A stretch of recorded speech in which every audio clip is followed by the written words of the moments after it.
Professeur Yombi, à propos du recul,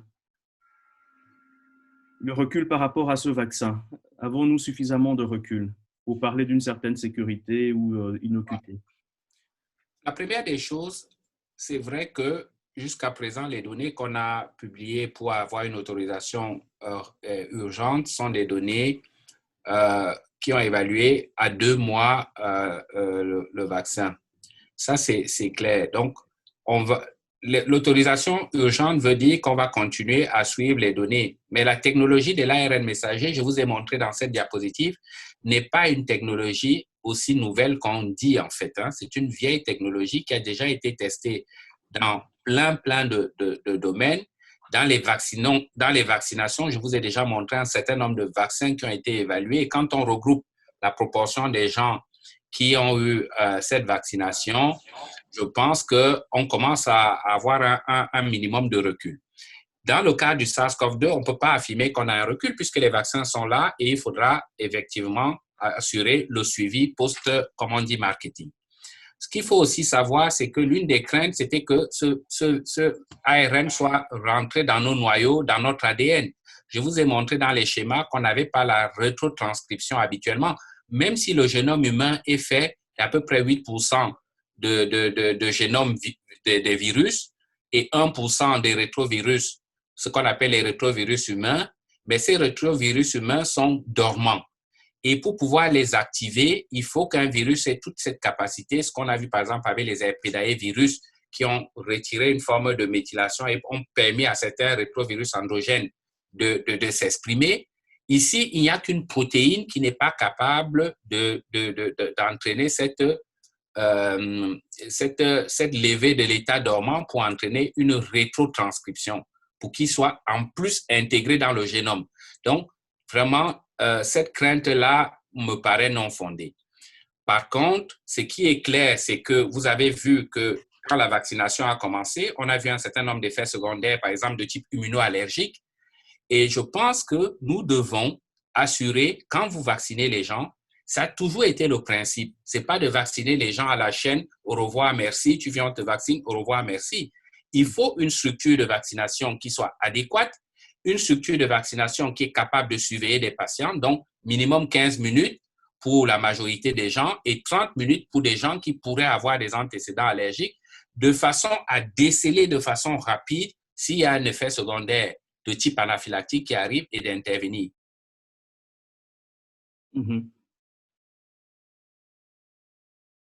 Montre qu'une certaine prudence reste de mise. Mais la majorité, comme vous voyez quand même, c'est 43 000 personnes dans les études. On sait que quand vous étudiez au-delà de 20 000 les vaccins, le fait qu'un effet secondaire rare survienne est extrêmement faible et de l'ordre de moins de 1%. Donc, les chiffres sont aujourd'hui tels que l'apparition de ces effets est possible, mais extrêmement rare. Même sur le long terme? C'est justement, sur le long terme, il y aura probablement des choses qu'on va apprendre. Ça, c'est clair. Ça, c'est clair. C'est comme tous les médicaments, il y a des choses en post-marketing qu'on va apprendre. Et n'oubliez pas que c'est des autorisations, emergency authorization, qu'on peut à un moment donné en discuter. Voilà. Et sur la variabilité de la souche du SARS par rapport au vaccin? Ce qu'il faudrait craindre, c'est que les mutations qui apparaissent, c'est souvent effectivement sur la spike. Et c'est vrai que c'est souvent au niveau du récepteur binding domain là qui pourra avoir des mutations. C'est vrai que ce qu'on craint de cette souche anglaise, c'est qu'elle a beaucoup de mutations, mais les vaccins produisent globalement la structure entière de la spike. Donc, pour le moment, on n'a pas de recul suffisant pour dire que ça changerait les choses, mais je pense qu'une surveillance est nécessaire pour voir si vraiment, radicalement, ça change quelque chose dans la production immunitaire par rapport à ce spike. D'accord, merci. Nous allons revenir vers vous tout à l'heure à travers d'autres questions. Une question pour professeur Mienge. Yvette, existe-t-il une corrélation entre le nombre de tours pour la détection PCR du virus et la virulence de la maladie? Oui, en fait, on parle ici de ce que nous appelons au laboratoire les CT, Donc, chaque machine, chaque méthode qu'on utilise est communique pour chaque résultat ce CT qui corrèle avec le degré, si vous voulez, d'infectiosité du patient. Mais le gros problème que nous avons en pratique, c'est que ce n'est pas comparable d'une plateforme à l'autre. Donc, par exemple, si on prend une machine d'Abbott, un CT de 20, je dis comme ça, vraiment le chiffre voudrait peut-être être dit hautement infectieux, alors qu'un CT de 20 chez une autre machine, chez Altona, par exemple, voudrait dire tout simplement faible contagiosité. Donc, ce que nous proposons dans notre laboratoire, ce vers quoi on évolue, justement pour tenir compte de ce fait-là qui est d'ailleurs très important, c'est de pouvoir arriver à faire des espèces de cases par machine en disant c'était de temps à temps, c'est positif faible, de temps à temps, c'est positif moyen et de temps à temps, c'est élevé. Comme ça, on pourra répondre de manière standardisée. Je connais des labos qui donnent les CT, mais peut-être c'est parce qu'ils ont une seule machine. Nous, comme on a 3 plateformes et qu'on ne peut pas dire que les prélèvements des patients de telles unités vont sur telle machine ou sur telle autre, c'est vraiment aléatoire, alors on ne les remet pas. D'accord, merci. Nous allons ouvrir le débat à certains de nos auditeurs qui sont en ligne. Il y a Monsieur André Ongombe. Vous nous entendez? Monsieur André, votre micro est coupé. Je vais activer votre micro. Toi, tu ne peux pas activer son micro. Voilà, Monsieur André Ongombe, oui. Oui, bonjour. Voilà, si vous voulez bien être bref. Oui, bonjour à tous. Bonjour. Bonjour, merci. Bonjour à tous les intervenants. Je m'appelle André Ongombe depuis la République démocratique du Congo. Je tiens d'abord à remercier tous les intervenants pour ces brillants exposés. En tout cas, j'ai appris beaucoup de choses sur les différentes matières et les différents intervenants ont exposé. Bon, j'aimerais savoir juste le Moderna, si je ne me trompe pas, le nouveau vaccin contre le Covid. Quels sont les effets secondaires et les conséquences à court et à long terme pour ces vaccins-là? En tout cas, c'est ça ma préoccupation. Voilà. Je ne sais pas si je peux trouver des réponses là-dessus. Merci. Merci à vous. On avait brièvement répondu à la question, mais je laisse le professeur Yombi le refixer peut-être en quelques mots la réponse par rapport à cette préoccupation. Le vaccin Moderna, c'est ce que j'ai essayé un peu d'expliquer, c'est-à-dire que vous avez ce qu'on appelle la réactogénicité, c'est-à-dire que quand vous vaccinez quelqu'un, il y a des effets secondaires que vous avez au site d'injection. Donc, c'est la douleur que vous avez au site d'injection, vous avez la rougeur qui peut apparaître, vous avez parfois même un ganglion qui peut apparaître à l'endroit qui traduit de la réaction inflammatoire. Ça, ce sont ce qu'on appelle des réactions locales, la douleur, le gonflement, la rougeur, ainsi de suite. Et je vous ai montré des données qui montraient un peu ces effets secondaires-là. Et puis, à côté de ça, quand vous injectez un vaccin, vous pouvez avoir ce qu'on appelle une réaction générale. Souvent, les gens vous disent d'ailleurs, 2 jours après, quand ils se vaccinent contre la grippe, ils disent qu'ils ont l'impression qu'ils font la grippe sous le vaccin. C'est ce qu'on appelle des effets secondaires généraux. C'est la fièvre, c'est les maux de tête, c'est la fatigue. C'est un peu un état grippal comme ça. Ce que j'ai montré effectivement, c'est que ces effets secondaires, ils arrivent. Ils sont en général légers, ils sont souvent légers, en général pour la plupart.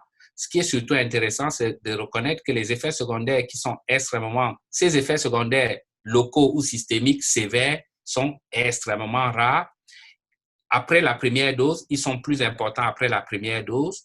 Ils sont plus importants chez les jeunes que chez les vieux, mais ils restent extrêmement rares et tournent aux environs de l'ordre de, disons, 2, 3, voire 4%.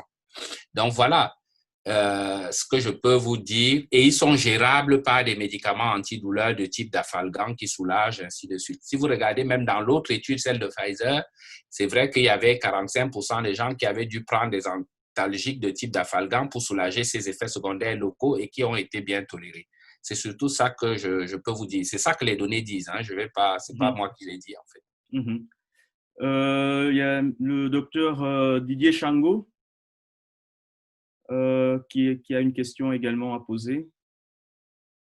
Oui, docteur Chango, vous devez activer votre micro. Oui, docteur Chango, oui, nous vous écoutons. Bonjour. Bonjour et merci à tous pour la présentation qui était très, très, très intéressante. J'ai plusieurs questions. On va être bref. D'accord. Alors, oui. la première, c'est pour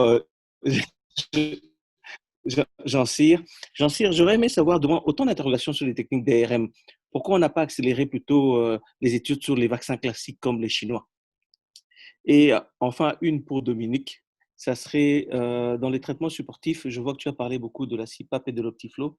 J'aurais aimé savoir est-ce que tu estimes que les patients qui ont dû être intubés, c'était trop ou trop peu? Merci. Voilà, à vous la parole.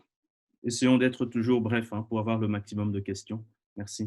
Moi, je réponds déjà pour oui, le traitement supportif, évidemment, je me suis limité au traitement non invasif. Mais quand on allait jusqu'au traitement à l'intubation, bien entendu, ça fait partie de la stratégie thérapeutique. Tout comme on le sait maintenant, autant lors de la première vague, on a quasi, je ne dirais pas intubé tout le monde, mais on a intubé un peu plus rapidement. Maintenant, on s'est rendu compte que le mécanisme inflammatoire qui arrive au niveau alvéolaire fait que les gens font ce qu'on appelle une hypoxie heureuse, et puis hypoxémia. Ils peuvent être très hypoxémiques, mais tout en gardant un état clinique encore conservé. Donc, on essaie d'être le plus supportif possible et de ne pas intuber tout le monde rapidement comme on le faisait. Mais bien sûr, s'il y a une hypoxémie sévère avec des conséquences hémodynamiques qui interviennent, bien entendu, il faut aller jusqu'à l'intubation. Il n'y a pas de contre-indication, en fait. Mais on essaye d'intuber un peu moins vite qu'on le faisait auparavant. Mais tu as tout à fait raison. Effectivement, l'intubation y est, mais je n'ai pas abordé les cas des patients très sévères. J'ai plutôt été jusqu'au cas modéré. Je ne sais pas si Jean-Cyr veut rajouter quelque chose. Non, mais moi, c'est par rapport à la question de Didier. Mais que ce soit les vaccins chinois inactivés, ils ont été accélérés, Didier, puisque le vaccin, la COVID, rate de 8 mois, on a les vaccins. Donc, les vaccins inactivés chinois ont été accélérés. Toutes les techniques de vaccination, il n'y a aucune qui n'a pas été accélérée. Si vous avez un vaccin à l'heure aujourd'hui, que ce soit le Sputnik russe, que ce soit les inactivés chinois, le CanSino, que ce soit les vaccins ARN du côté, toutes ces plateformes ont été accélérées. Sinon, il est impossible, dans la stratégie classique, si tu prends les anciens vaccins inactivés, on serait à 15 ans. Donc, toutes ces plateformes ont été accélérées. Toute la question que tu peux poser qui se cache derrière ta question, c'est de dire pourquoi ne pas aller vers le choix des vaccins conventionnels, c'est-à-dire ce sont des vaccins soit inactivés, soit live atténués. Moi, ce que je pense, c'est que nous avons intérêt à avoir toute une série de vaccins parce que il est clair qu'on aura aussi, on affinera notre stratégie de vaccination en fonction des vaccins qu'on aura. Rien ne nous dit que dans une sous-catégorie de patients, il n'y aura pas un vaccin qui sera beaucoup plus efficace. Peut-être chez les enfants, il faudra un autre type de vaccin. Chez les femmes enceintes, il faudra peut-être adapter notre stratégie. Donc, je pense qu'on ne se contentera pas que de 2 vaccins. D'ailleurs, si on veut vacciner le monde entier, on a intérêt à avoir différents types de vaccins. Quand vous prenez les vaccins à ARN, ne serait-ce que la logistique de conservation, les frigos à moins 80 degrés, quand vous devez les diluer, ils ne peuvent rester que dans une température du frigo pendant certains 6 heures, d'autres 12 heures, et si vous les laissez à l'air ambiant, 5 heures après, vous ne savez plus utiliser. Cette logistique-là ne peut pas permettre la vaccination au travers du monde. Et on ne peut pas se permettre de dire qu'on va vacciner que les riches qui auront les structures suffisantes pour gérer cette logistique et oublier que le reste du monde, la plupart des gens, et le COVID est une pandémie mondiale, ne se trouvent pas que dans les pays riches. Il faut bien être conscient de ça. Donc, on aura besoin de toutes les formes de stratégies de vaccins qui pourront non seulement être appliquées à large échelle, mais qui pourraient aussi affiner notre stratégie de vaccin pour savoir, chez les immunodéprimés, quel est celui qui va entraîner la meilleure réponse immunitaire? Je n'en sais rien. Donc, je pense qu'on aura besoin de tous ces vaccins pour affiner. Et je pense qu'il y a toute une série de protocoles qui se sont mis en place pour essayer d'affiner ces stratégies de vaccination. D'accord. Mais alors, Jean-Cyr, pardon. Nous allons passer, Didier, si tu le permets, hein, puisqu'il ne nous reste plus beaucoup de temps pour pouvoir toucher quand même un maximum de personnes. Nous allons prendre une question du docteur Marie-Paul Guillaume, si elle veut bien activer son micro et être brève dans la question. Est-ce que vous m'entendez? Nous vous entendons. Ah oui, bonjour à tous, merci pour les excellences de présentation. J'ai juste une petite question. Est-ce qu'il ne faudrait pas connaître le statut sérologique préalable des personnes qui vont se faire vacciner, en fait, avant de les vacciner de manière large comme ça? Pour Jean-Cyr. Mais on peut se poser la question de dire qu'il faut connaître le statut sérologique des gens qui sont vaccinés. À l'heure actuelle, les recommandations internationales disent que ça n'a pas d'intérêt de commencer à non seulement développer toute une stratégie pour dépister massivement à large échelle et en même temps développer toute une stratégie vaccinale. Ça peut avoir son sens, effectivement, si on veut épargner ou retarder un certain nombre de gens qui pourraient dire, voilà, moi j'attendrai pour la vaccination parce qu'on est à court de vaccins. Vous avez entendu Pfizer qui dit qu'ils vont nous donner que la moitié des doses. Donc, il faudra peut-être à un moment donné se poser la question. Mais à l'heure actuelle, ce n'est pas recommandé de le faire à large échelle. On peut discuter de cette recommandation-là parce que faire des sérologies, c'est aussi... Moi, j'ai testé 6000 personnes ici aux cliniques. Je peux vous dire, quand vous vous lancez dans cette stratégie, c'est time et c'est terriblement difficile à mettre en place pour pouvoir rapidement avoir la réponse. Parce que c'est ça aussi, hein, il faut rapidement avoir la réponse et communiquer aux gens les résultats. Je peux vous assurer que c'est un défi colossal également au niveau structurel. Mais à l'heure actuelle, ce n'est pas recommandé. Voilà ce que je vais te dire, mais ça se discute en fait. Merci. Voilà. Rico? Voilà.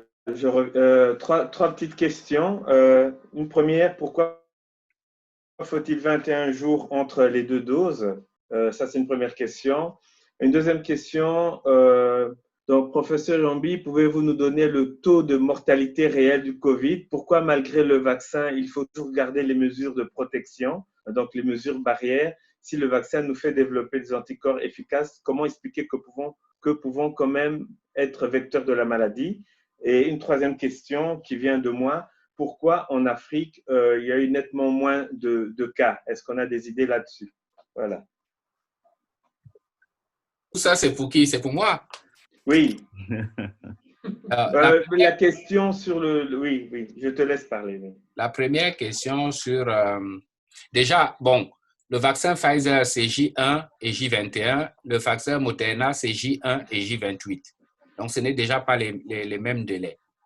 Donc, c'est parce que sur les doses, à mon avis, dans les études, ils ont bien vu à un moment donné, au moment où il y avait les anticorps sont produits après la première dose. Et vous voyez cette étude qui a été publiée dans le New England qui montrait quand même un choix. Donc, dans les tests, ils ont vu une versus, ils voient bien que 2 doses étaient suffisantes pour au mieux répondre. Vous avez d'ailleurs vu dans le vaccin, par contre, d'AstraZeneca, que quand ils faisaient 2 doses totales, ils semblaient être moins efficients que ceux qui avaient reçu une demi-dose. Et donc, ça, c'est quelque chose à éclaircir. Je pense que ce qu'on peut aussi accepter, c'est un délai de 4 jours entre les deux. C'est-à-dire que vous soyez vacciné 4 jours avant ou 4 jours après, c'est encore acceptable. Ce qu'on ne sait pas, c'est si vous avez eu une dose, pendant combien de temps, et si les 21 jours ou les 28 jours sont passés, à quel moment est-ce que le fait de vous donner une seule dose suffit ou pas? On n'a pas suffisamment de recul vis-à-vis de ça. Ça, c'est la première question. La deuxième question, c'était, rappelle-moi. La deuxième question, c'était concernant le fait que lorsqu'on est vacciné, pourquoi on doit encore garder en gros les mesures barrières? Vous avez vu que je vous ai montré les niveaux de protection. Quand vous êtes vacciné après une dose, vous n'avez pas de protection contre la maladie avant les 14 jours. Donc, évidemment, si vous ne prenez pas des mesures là à un moment, il y a un risque que vous vous contaminez. Et même quand vous voyez après les 2 doses qui sont les plus efficaces, les gens entre la deuxième dose et les 7 jours, et après 7 jours, l'efficacité n'est pas la même. Donc, l'efficacité n'apparaît qu'après un certain nombre de jours. Donc, très clairement, déjà que pour ça, ça justifie qu'on soit prudent au moment où on fait la vaccination. Deuxièmement, ce que je vous ai dit, les études qui sont faites, on peut extrapoler en disant, on va protéger la majorité des gens qui vont faire des infections symptomatiques. Ceux-là sont souvent les plus grands, ceux qui transmettent le plus. Mais il y a encore les asymptomatiques. De plus en plus, les données disent qu'ils transmettent moins. Ils transmettent, mais probablement moins. Vous avez vu les tests qui ont été faits en Chine sur 10 millions de gens où ils n'avaient pas l'impression que les asymptomatiques transmettaient beaucoup. Il y a une nouvelle étude qui a été publiée là hier dans le Lancet qui te montrait qu'il y avait moins de contamination chez les asymptomatiques. Donc, il est possible qu'in fine, il y ait une réduction du risque de transmission. Mais moi, je ne peux pas l'affirmer sur base que des données que j'ai.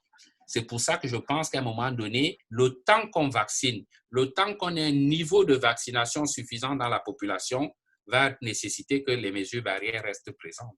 Parce que ce n'est pas une protection qu'au niveau individuel, elle doit être également collective. Et Jean-Cyr, qu'est-ce qu'il en est de la mortalité finalement du Covid? Quand vous regardez, j'ai une diapositive. C'est toujours difficile d'établir la mortalité parce que pour établir la mortalité d'une maladie, il faut connaître tout le monde qui a été malade. C'est-à-dire que tout le paquet, c'est différent donc, quand tu prends tout le whole package, y compris les asymptomatiques, les malades polysymptomatiques, les vrais malades, on pense qu'on tourne entre, je vous ai montré une dia là, 0,69 à 1% à peu près. Par contre, quand tu prends les gens qui sont effectivement comme Yvette et Dominique l'ont bien montré, si tu prends les 20% qui vont évoluer vers l'hôpital, la mortalité, elle est, dans la première vague, on tournait entre 18 et 20%. Dans cette deuxième vague, j'ai l'impression qu'on tourne entre 10 et 12%. Il y a une question pour le professeur Yvette. Vu que la prévalence est très faible, cela peut-il biaiser la négativation TDR? Ton micro, Yvette, ton micro. C'est ça? Oui. Vu que la prévalence est très faible, cela peut-il biaiser la négativation du TDR ou PCR? PCR. En fait, je vais vous expliquer les principes des tests. Quand un test est très sensible, ça veut dire que même si la prévalence est faible, on va quand même garder le résultat positif. Le positif restera positif. Ce n'est que si la sensibilité du test est limitée, et c'est ça l'extrême, qui sont les fameux tests antigéniques qui ont une sensibilité faible. Pour l'instant, ils sont d'une faible utilité parce que quand on les fait, ils sont négatifs. Il faut justement refaire par la PCR qui est hyper sensible et qui détecte même en cas de toute faible prévalence et de toute faible contagiosité du malade. Donc, ça reste toujours la Royce dans ces cas-là. Le seul souci, justement, avec eux, c'est d'être excessivement sensible et de dire qu'un patient reste positif alors que peut-être qu'il ne reste pas, il n'est même plus contagieux. OK. Il y avait la question des Africains. Je pense que j'ai vu là quelque part qu'on n'a pas répondu à cette question. Oui, tout à fait. J'allais revenir là-dessus. La mortalité en Afrique, aujourd'hui, tout le monde est d'accord qu'elle n'est pas identique à ce qui se passe ici. On peut discuter, parce qu'il y a des gens qui ont dit des hypothèses de testing et tout ça, on peut discuter de ça, mais les morts, on ne sait pas les cacher. Donc aujourd'hui, nous tous, nous avons des familles en Afrique, on sait que la mortalité y est moindre. La question, c'est pourquoi la mortalité y est moindre. On peut discuter des facteurs de risque. Si vous prenez, par exemple, l'âge, c'est vrai qu'on a dit que l'Afrique était protégée par la jeunesse de sa population. C'est vrai que quand vous regardez les tranches d'âge en Afrique, si vous prenez même l'épidémie belge, vous la reproduisez simplement. Nous avons fait une projection mathématique de prendre l'épidémie belge, vous la transposez à l'épidémie, à la population d'un pays comme le Cameroun, vous n'aurez jamais la même mortalité, ne serait-ce que par l'âge. Mais l'âge n'explique pas tout. Il y a probablement, quand vous parlez des comorbidités, aujourd'hui, vous savez qu'en Afrique, les comorbidités comme l'hypertension, le diabète, l'obésité commencent à rattraper l'épidémiologie qu'on voit dans les pays occidentaux. Donc, on ne peut pas justifier non plus en disant que c'est le faible niveau de comorbidité. Je pense que ce n'est pas ça la piste. L'autre chose, on peut se poser les questions génétiques. Autour de la génétique, vous savez que 15% des formes sévères s'expliquent par les déficits en interférant. Mais dans l'étude qui a été publiée, il n'y avait pas, je pense qu'il n'y avait pas les populations subsahariennes pour pouvoir réellement voir ce qui se passe. Une autre chose qui pourrait être discutée, on a discuté aussi des gènes comme le gène de Néandertal, qui se trouve sur le fameux chromosome 3. Ce gène de Néandertal, effectivement, ne se retrouve pas en Afrique. Si vous regardez, Néandertal n'a pas été en Afrique, donc les Africains n'ont pas ce gène. Il se retrouve plus en Europe et en Asie. Par exemple, 30% des gens au Bangladesh ont cette mutation-là. Et peut-être, si vous avez suivi, en Angleterre, il y avait une haute mortalité dans les populations du Bangladesh. On s'est posé la question si ce n'était pas lié à cette mutation. Il y a l'environnement. L'alimentation probablement doit jouer. C'est multifactoriel.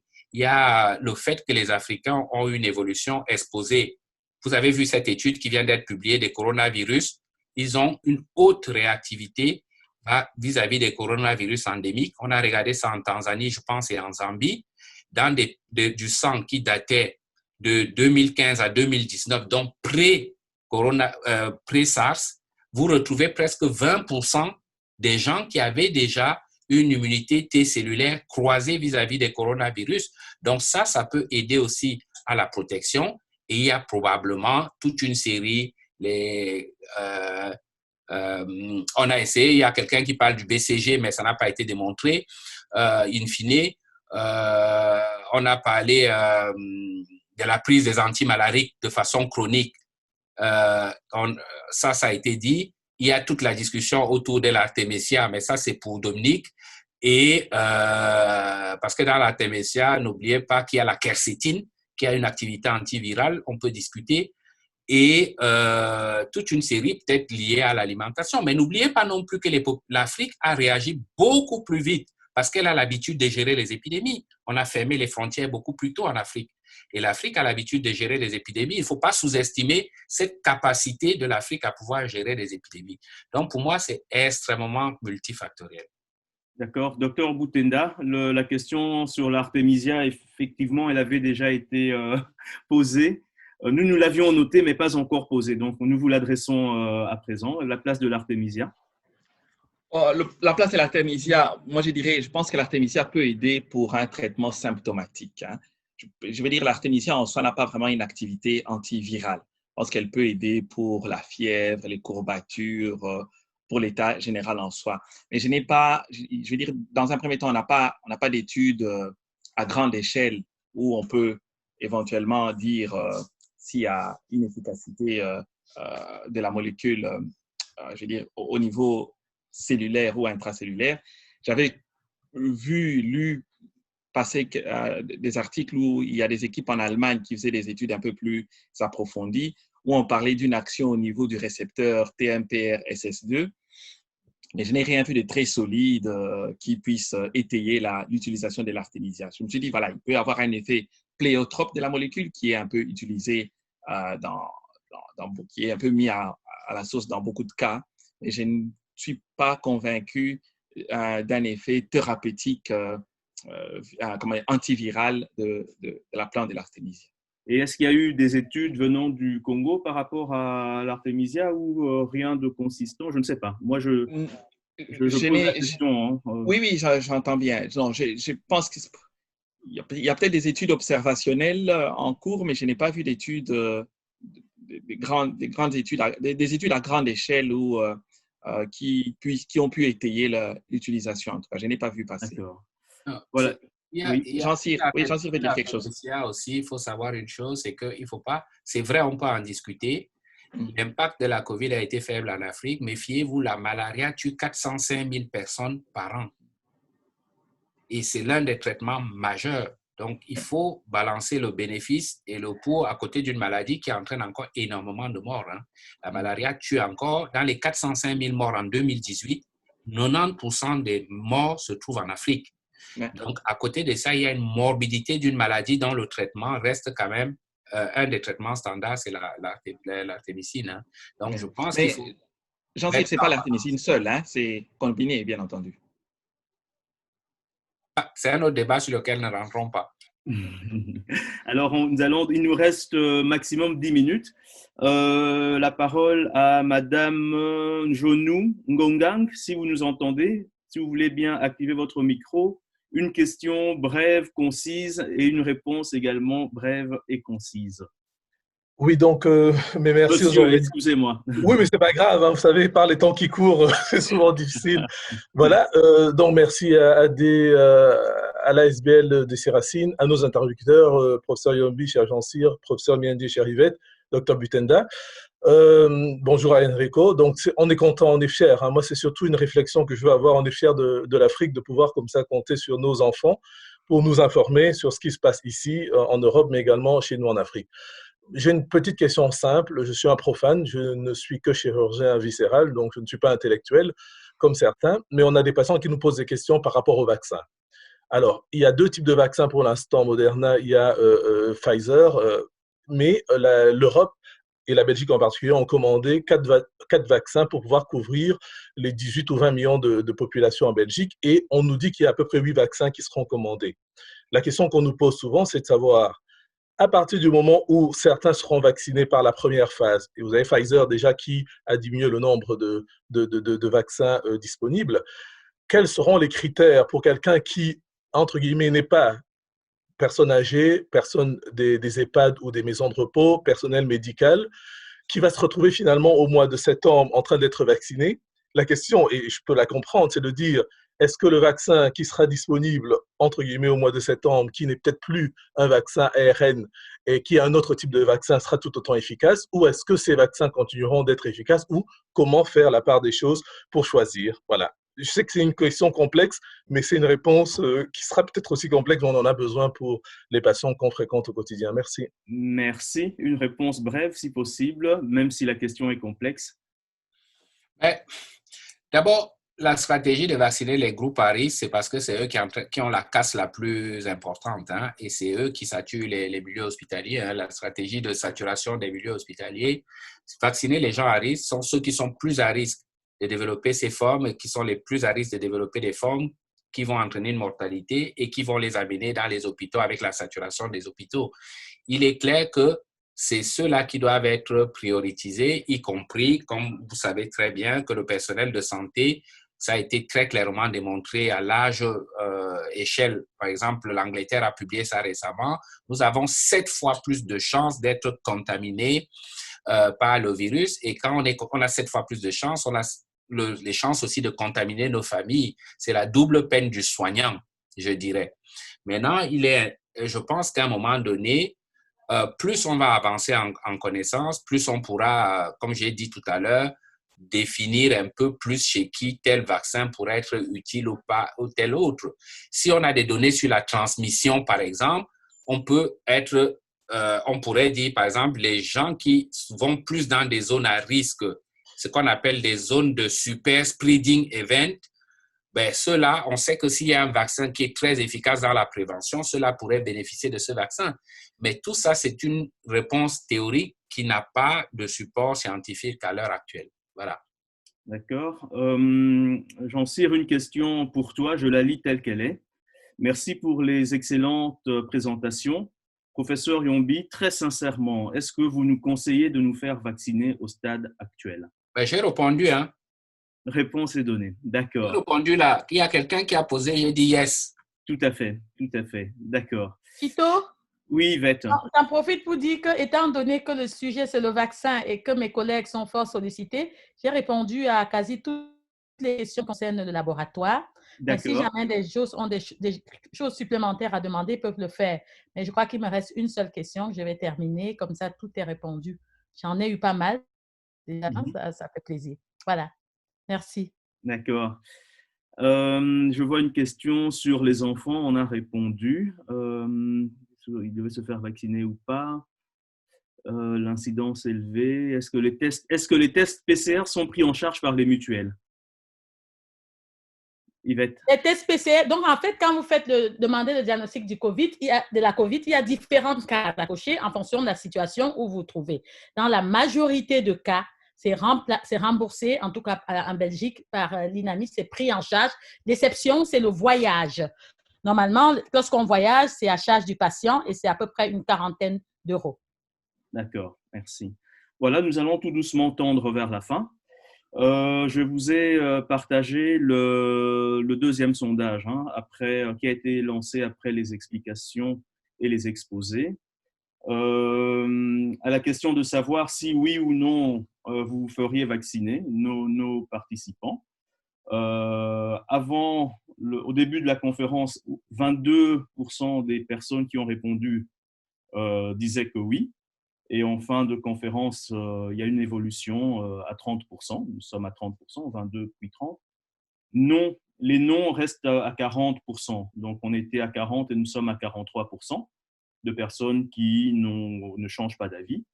Et les personnes qui ne savent pas, nous sommes passés de 38% de personnes qui étaient indécises à 27%.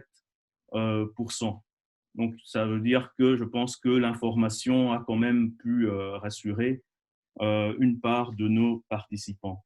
Voilà, nous arrivons vraiment à la fin. Il me reste à remercier nos orateurs, nos intervenants pour la qualité de leurs interventions, pour leur disponibilité et pour toutes les informations qu'ils ont bien voulu apporter.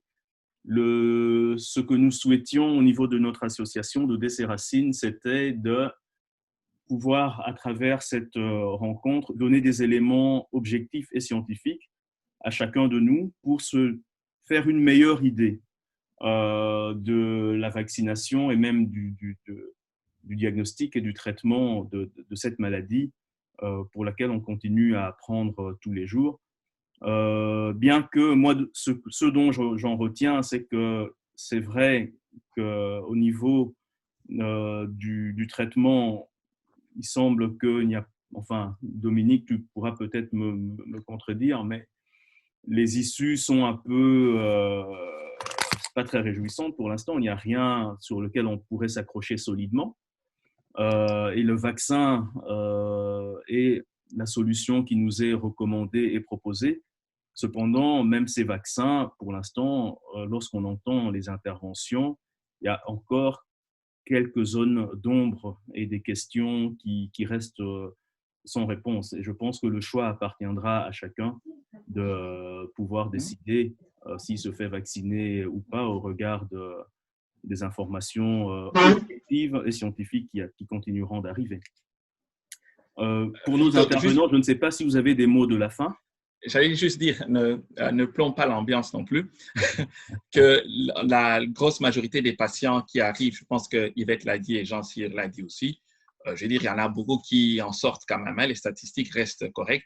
Il y en a beaucoup qui arrivent à un stade peu symptomatique. Ceux qu'on perd, c'est ceux qui sont souvent déjà à un stade très avancé.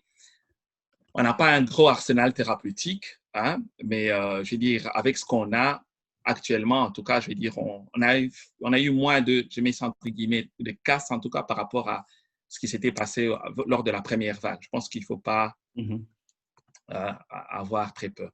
J'ai vu beaucoup de gens qui ont réagi me disant que, tiens, tu as dit que l'hydroxychloroquine ne fonctionnait pas, qui est sur le site C19 Trial Study. J'ai dit que je voulais juste mettre un bémol en disant que je ne suis pas opposé, je connais bien le site, mais c'est souvent des études qui sont faites dans une population bien donnée, sur une période bien donnée. Je veux dire, ce n'est pas... Ici, moi, ce que j'ai essayé de reproduire, c'était les recommandations internationales. C'est que la l'OMS nous propose par rapport aux recommandations en Belgique. Effectivement, c'est ceux-là que je me suis positionné. Mais il est bien entendu que si vous allez, je ne sais pas moi, au Maroc, par exemple, l'hydroxychloroquine est utilisée, ou au Congo, la donne n'est pas la même. Ici, je me suis surtout positionné plus par rapport à la Belgique. Je vais donner la parole à Yvette, peut-être. Yvette, 30 secondes. Oui, donc ici, je révèle une fois de plus ma casquette biosécurité, c'est-à-dire la personne qui donne des conseils aux gens pour éviter des infections.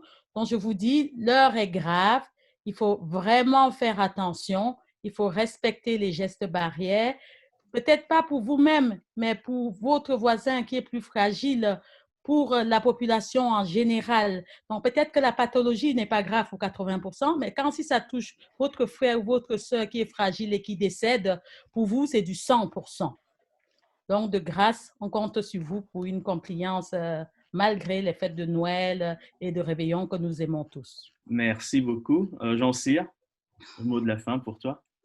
Non, je pense que ce qui est Dominique et Yvette le disent. Hein. Yvette, en termes de biosécurité, comme elle dit, elle nous rappelle aux consignes les plus simples. C'est-à-dire que, effectivement, quand vous tombez malade, vous ne savez pas où vous allez vous retrouver. Est-ce que vous êtes asymptomatique ou vous allez filer vers des formes sévères? Mais quand vous filez vers des formes sévères, la casse peut être terrible. Donc, je pense qu'il faut rester prudent.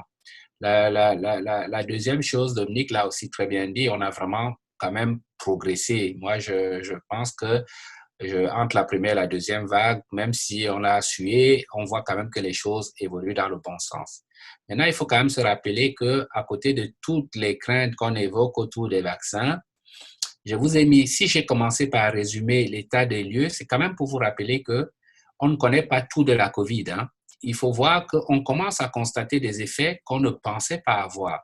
Tous ces gens qui étaient des grands sportifs qui ne savent plus faire du sport, tous ces gens qui étaient des travailleurs inexorables qui ne savent plus travailler au boulot, et vous voyez l'impact sur leur qualité de vie est extrêmement parfois très invalidant. Et ce n'est pas ceux qui ont fait les formes sévères. Nous voyons arriver tout un impact des gens qui ont fait des formes même légères à modérées, qui ont des maux de tête qui ne partent pas, qui ont des douleurs thoraciques, qui n'arrivent plus à repartir à l'effort. Donc, je pense que la COVID ne nous a pas livré tout de ce qu'on sait. À côté de la crainte qu'on fait des vaccinations, même si on a encore des choses à apprendre des vaccinations, le risque est vraiment moindre. Il faut s'en méfier quand même. Et je pense que c'est quelque chose qu'il faut retenir parce que moi, je suis très surpris quand je vois tous ces jeunes patients qui arrivent, qui me disent qu'ils ne savent plus rien faire, y compris les gens que je connaissais hyper performants, qui sont low-bat. Moi, je me pose des questions. Ce virus ne nous a pas tout livré. Et donc, tous les moyens à notre disposition pour le combattre sont la bienvenue. Voilà, ça sera le mot de la fin. Tous les moyens disponibles pour combattre ce virus sont les bienvenus. Encore merci à tous. Merci aux intervenants, à nos orateurs. Et je vous souhaite une belle soirée et à la prochaine occasion. Bonne semaine et merci. Au revoir. Merci pour tous les messages, des remerciements. Merci à Rico également. Au revoir. Bonne soirée. Au revoir. Au revoir et merci.